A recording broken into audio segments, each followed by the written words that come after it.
There is a point. Is there a point to all this? Let's find a point. Is there a point to my act? I would say there is. I have to. The world is like a ride at an amusement park, and when you choose to go on it, you think it's real, because that's how powerful our minds are. And the ride goes up and down and round and round. It has thrills and chills, and it's very brightly colored, and it's very loud, and it's fun for a while. Some people have been on the ride for a long time, and they begin to question, is this real, or is this just a ride? And other people have remembered, and they come back to us, and they say, hey, don't worry, don't be afraid, ever, because this is just a ride, and we kill those people. Shut him up. We have a lot invested in this ride. Shut him up. Look at my furrows of worry. Look at my big bank account and my family. Has to be real. It's just a ride. But we always kill those good guys who try and tell us that. You ever notice that? And let the demons run amok? But it doesn't matter, because it's just a ride. And we can change it anytime we want. It's only a choice. No effort, no work, no job, no savings of money. A choice right now between fear and love. The eyes of fear want you to put bigger locks on your door, buy guns, close yourself off. The eyes of love instead see all of us as one. Here's what we can do to change the world right now to a better ride. Take all that money we spend on weapons and defense each year and instead spend it feeding, clothing, and educating the poor of the world, which it would many times over, not one human being excluded, and we can explore space together, both inner and outer, forever in peace.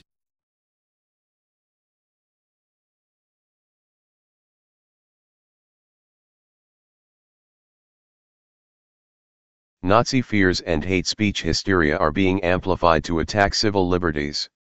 The recent violent protests and counter-protests are being deliberately hyped and rammed down your throat to steal your liberties.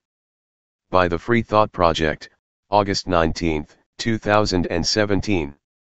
Liberty Blitzkrieg. It doesn't take courage to denounce Nazism. Moreover, it appears many of the people incessantly proclaiming how anti-Nazi they are, happen to be the same folks who have the most to answer for when it comes to all sorts of transgressions against the world over the past couple of decades. That said, I'll give my quick 2 cents on the Nazi, white supremacist hysteria currently being amplified by the corporate media. The general proclivity to obsess about how one's group, whether it be a nation, political tribe, or race/religion, is superior to all others represents such an immature and unconscious way of seeing the world. It's really is hard for me to believe so many people still see reality through such a lens. This type of thinking tends to attract very insecure people. People who cannot look at themselves individually and be proud of the person they see. As such, they scurry around looking for a group with an established superiority myth which they can then latch themselves onto in order to feel better about themselves. The good news when it comes to Nazism/white supremacy, at least here in the US, is that most people appear to be at least conscious enough not to fall for the most basic and primal type of tribalism, i.e., finding a race-based superiority cult attractive. In contrast, the more nuanced superiority cults, such as those based on mindless nationalism or political identity, are far more entrenched here at home, and present a much greater danger to our future. Before some of you lose it, I wrote mindless nationalism for a reason. I think it's completely normal and healthy for everyone to love and appreciate their own national/regional culture. This is not what I'm referring to. I'm talking about the hordes of mindless automatons who simply fly the American flag and constantly profess their supersized patriotism, while being completely unaware of the multitude of evil and anti-American actions being done both at home and abroad in their names. It doesn't seem to matter to these type that their government is acting in total opposition to the Constitution they ostensibly claim to uphold. These people might be less shallow than an self-professed Nazi, but they are far more dangerous to decent, ethical Americans at home, and billions of innocent people abroad. Political party tribalists represent a similar threat, as I've discussed on many occasions. Read more. Anonymous calls for civil action against APD for recent killing, grab police attention nationwide. To summarize, Nazism has become almost as discredited as slavery within the minds of most humans. Meaning, it's such a patently grotesque, childish, and unconscious ideology, it can and will only attract very small pockets of people. In fact, given the rampant corruption, wealth inequality, and societal decay we're experiencing in these United States, I'm somewhat encouraged that the movement is as small and insignificant as it is. Of course, I could be wrong about all of this, we'll have to see how things unfold if the empire collapses chaotically, but that's how I see it at the moment. Should that ever change, of course I will fight Nazism, or anything similar with all my energy. In contrast, I think other forms of mindless tribalism, political and nationalistic, are far more likely to cause major disasters in the years ahead. Advertisement. If I'm right about what I wrote above, why is the corporate media acting so hysterically in response to this small collection of hateful misfits? Let me share a few tweets I wrote yesterday to start the conversations. Follow. Michael Krieger at Liberty Blitz. 2 things corporate media consistently does. 1. Scare people. 2. Convince them to give up liberties to fight the enemy du jour. 4:56 p.m., August 16, 2017.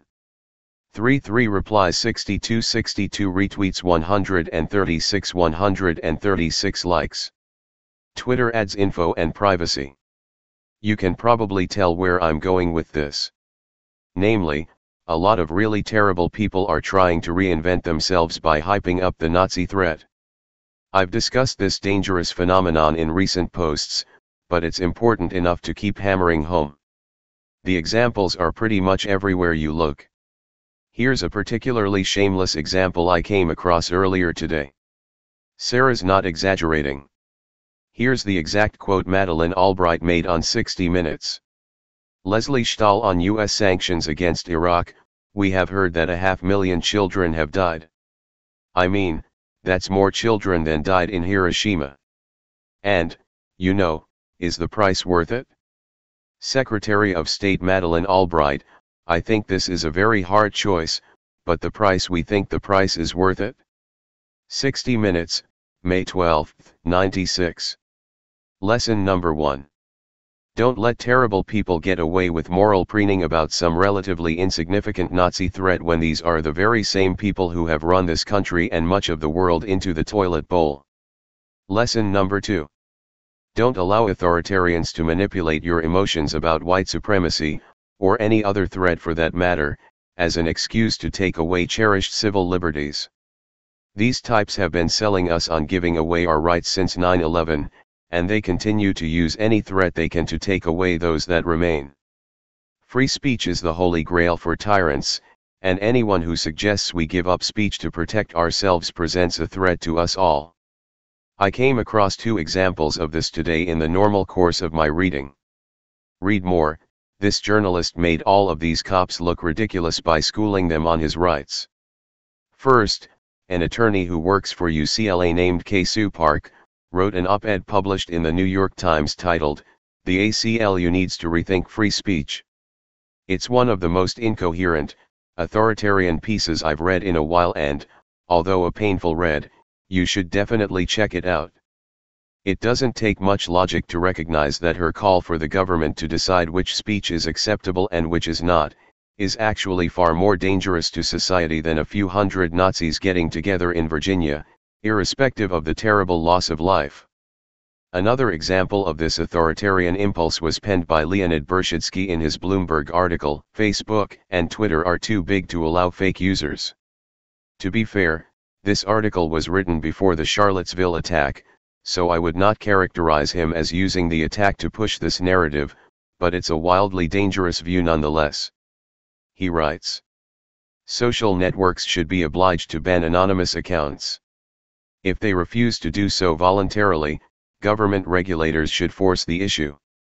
This is a completely unhinged response to the problems of trolling, fake news and cyberbullying, which he identifies. It's the equivalent of taking a nuclear bomb to a knife fight. As someone who spends a great deal of time on Twitter, I can tell you that some of the most insightful and humorous accounts I follow are anonymous.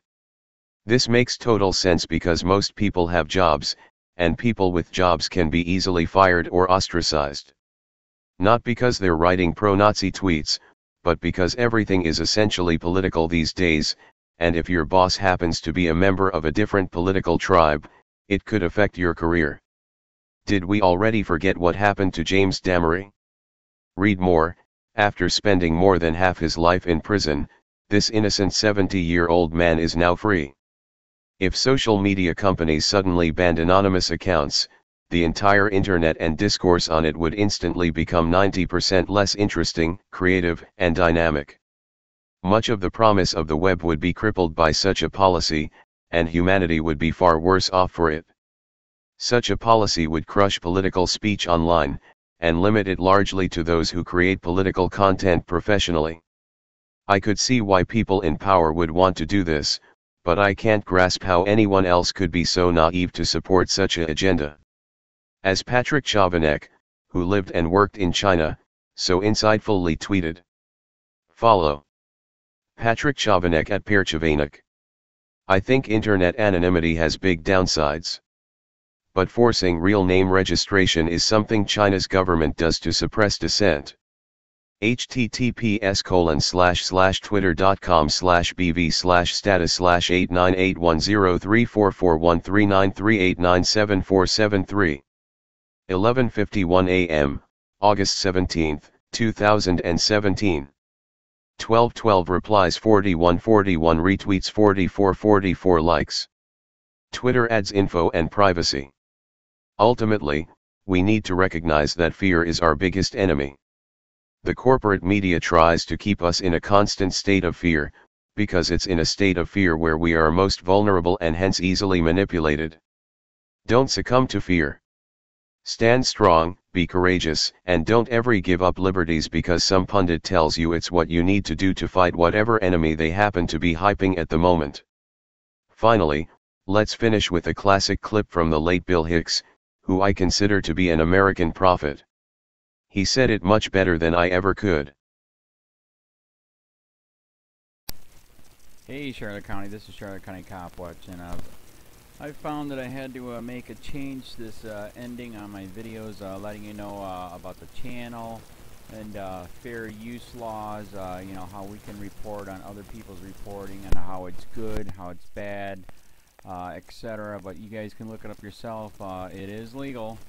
It's in there. But like I've told you before, that I've been cut off from making money on YouTube for 4 years. It's really weird, bizarre, but they cut the money off, but they said you can keep the channel, and now YouTube makes all the money. And if you get bored, plug it into Social Blade website, and you'll see that they are making a huge amount off the site. Right now it's at 63 million views, 53,000 subscribers, almost 3 million views a month. You know, trying to wake people up, and I make nothing. In fact, I got a customer that's ex-congressman. He said if I could ever find a lawyer, sue YouTube on it. But because this is nuts. 4 hours a day, and to save America. You know, but at the same time, it's worth it. Look at what our founding fathers did. They died for this country. So, but getting back to the money part, this is why I'm redoing the video. Is my dream of everyone giving $1, and it's going to be $53,000 a year, or if they did Patreon, which you know, can be monthly. That is not working. That'd be great if it did. Nothing is perfect. And I appreciate the people that do donate, you know, what they can on PayPal. And there again, I'm letting you guys know that is not much. Is, you know, monthly is, oh my god. So anyways, yes, you cannot live on it. It's very, very, very low amount. But the dollar things, I do appreciate that. But when I first said everybody give $1, that's not working. I'm just I'm just letting you guys know it's, yeah, that dream. Everybody gives $1. 53,000 subscribers, it's not working. So yes, if you can give more than that, you know, I appreciate it. Like I said, you know, I'm in a unique situation where, you know, we're already debt free, and I'm not rich, but with the little business that we have, I am able to do what I am able to do 45 hours a day, you know, letting you guys know what's going on. In 4 years, I've did the whole thing myself. 12,000 videos on there. I literally get emails where people are like, holy crap, I never knew it was this bad. And it is this bad, and it's getting worse every day because we have the internet, we have cell phones, we have cameras everywhere now, and it's just disgusting what's going on. And then, as you guys know, too, now we got Trump, we got Jeff Sessions doing a war on drugs, and now he wants to go after the forfeiture laws again. It's just unfreaking real. So, if you can give more than that, that dream of everybody giving $1, yeah, that old video, that's not working. They're not, they're just not. So anyways, if you can give more than that, that dream is not working. Hardly anybody is giving. There you go. So that's why I'm remaking the video. If you can give more than that, that would be great. And there again, like I said, the Patreon's there. There is some people on there that are starting to give, but there again, it's very, very low. And like I said, I don't want to get rich off of that. I'm going to keep doing what I'm doing because, you know, it's still so stinking corrupt. It's not even funny. My court case that I'm going to be paying out of my pocket myself with Charlotte County's coming up. They illegally looked me up and then posted all my information on LEOAFFAIRS website. They basically doxed me, however you want to say that. I forget what the word is, and they outed me, man. And that information on that site went out to 500 sheriffs, deputies, people that work at the jail, etc., etc., etc. So, yeah, it is very, very scary, but we're going to do a federal case, 1983 case, violating freedom of speech. We have 17 cameras in the house now. We got 2 cameras in the car. I always carry a camera plus a cell phone. A lot of people are highly recommending I get a vest now. If I could, if the wife would let me, I would run for sheriff. We are trying to push the thing nationwide right now. Where just to mix it up and to get the topics out there is register to run for sheriff, NPA, no party affiliation, as a write-in, and that is completely free, and you can participate in the elections. And there's a lot of stuff. We got a guy, James McLinnis in Pinellas County, Tampa, who almost won. He experienced the corruption himself. The story is unbelievable. Look him up. It's mind-blowing what they did. It pissed him off. He is very, very smart. He has way more money than I did. He ran for sheriff at the last 3 months last year in 2016 and almost won. He got all of the black vote. And the reason why he did that is because he ran on, I will not bust, we're in Florida, I will not bust anybody for weed anymore unless it's an ungodly huge amount, like pounds. And then he also ran on no more victimless crimes, no more of this freaking road pirate bull crap. And then he was going to cut the budget by 30%. And when you think about that, you can. If you stop the road pirates, you can get rid of a bunch of people. Gone. So, the wife has been saying, yes, I can, yes, I can't. So I don't know. We're trying to find somebody that can do it because I am busy doing this anyways. But, so I'm making a video, like I said, that $1 a month from everybody, you know, for 53,000 subscribers, that is not working. I'm just letting you guys know. Absolutely give way more than $1 a month. If you can, I appreciate anything. By the way, remember too, when you give that, PayPal takes like freaking 15 to 20%, so it's even worse than that. But, and there again, like I'm letting you guys know, it's way, what I get is very, very low. Appreciate it, but it is very, very low. Can't live on it. I'm just, you know, I'm working, and that's what I'm working on. And that court case is going to cost a buttload of money. That's federal court. Just the filing fees and the depositions that we're going to be doing with this corrupt cop. So there's another reason to give. We are going to be doing a deposition with this very corrupt. He was in a drug squad. He is a bad guy. He's on steroids. We heard steroids are rampant here. That's why their attitude is so bad. And we are going to get him on video, and it will be on YouTube. So that case alone is $5,000 just to bring it to court, and that's my money out of my pocket. So there's another reason to give, and give way more than $1 if you can. So keep that in mind. This is the new video, and I see, God, I talk a lot. It's already 7 minutes, but had to make it just to let you know the $1 a month from everybody is not working. They're not doing it. So if you can give more than that, please. So thanks. Keep it up. Share, like, subscribe, tell your friends, send me your videos on corruption, and I'll post it.